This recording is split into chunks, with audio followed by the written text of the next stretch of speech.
একজন লোক সুদ খায় না, এখন অনেক বড় একটা অঙ্ক সে সুদ হিসেবে ব্যাংক বা প্রভিডেন্ট ফান্ড থেকে পাচ্ছে। এখন সে যদি তার প্রভিডেন্ট ফান্ডের সুদ দিয়ে তার পাওনা শোধ করে, তাহলে কি তার আদায় হবে না? এটা আদায় হবে না, তাহলে সে সুদখোর হয়ে গেল, নাউজুবিল্লাহ। যদি আদায় না হয় তাহলে এই সুদ কি খাতে ব্যয় করা যাবে? কারণ প্রভিডেন্ট ফান্ডের টাকা কোম্পানিকে ফেরত দিলে লাভ নেই, আচ্ছা তারা সুদে লাগাবে।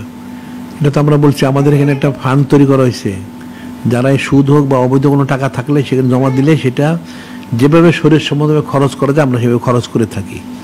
এটা সব জায়গায় যাকে তাকে দেওয়া যাবে না, এটা কাউকে হালাল মনে করে দিলে কুফরি। আবার কোন লোক যদি উপযুক্ত না তাকে দিলে সে খেলে সেটা হারাম খাবে, এরকম যদি তার খেয়ে টাকা। তাহলে আমাদের এখানে একটা ফান্ড রয়ে গেছে, সুদ বা জাতীয় অবৈধ কোনো টাকা পয়সা থাকলে সেখানে জমা দিলে সেটা যেভাবে শরীর সম্মত ব্যবহার করার আমরা সে ব্যবহার করে থাকি। এটা সে খেতে পারবে না, কাউকে দিতে পারবে না, সেটাকে তাহলে এখানে জমা দিয়ে দেয়।